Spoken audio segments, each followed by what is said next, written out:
bitta Isuzu to'lamoqlimiz bitta insonga, ya'ni Samarqandga chiqib ketyapti. Eng qiziq joyini aytadigan bo'lsam, u akamiz bizga kelib bitta Isuzu mol olish oldi.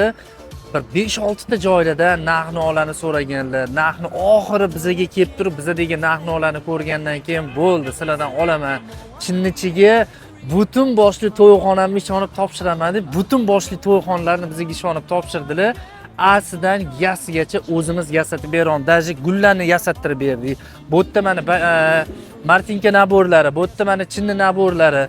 Mana bitta o'zi mana yuklar ortilgan. Bagi mana nabor deysizlarmi, mana bunaqa gullar deysizlarmi, dekorativniy narsa deysizlarmi? Mana bu yerda ham bagi mana pechonitsalarning hammasi okamga Erondan spid zakaz qildi. Oka ming bor uzr, 2-3 kun kutish bo'lib qoldi. Boshqa to'g'ri tushunganingiz uchun rahmat. Biz ham qo'ldan kelgancha harakat qildik. Даже qoshvilka hamma narsasini o'zimiz qilib berdik bu yerda mana. Pechonilar, verishchinlar, bu yerda gonishchinlar, mana Florensiya bagimalar, qoshvilka, xullas hamma narsa bor-da bu yerda.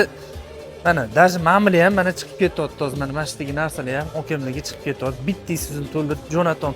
Kimni to'yxonasi bo'lsa, kimni to'yxonachi tanishlari bo'lsa, mana shu videoni jo'natib qo'yinglar, chunki shunaqa zo'r narxlarda qilib beramiz. Xudo xolisa uyaltirib qo'ymaydigan narxlarda, ya'ni hech qayerda ko'rmaydigan narxlarda to'yxonalar qilib beramiz.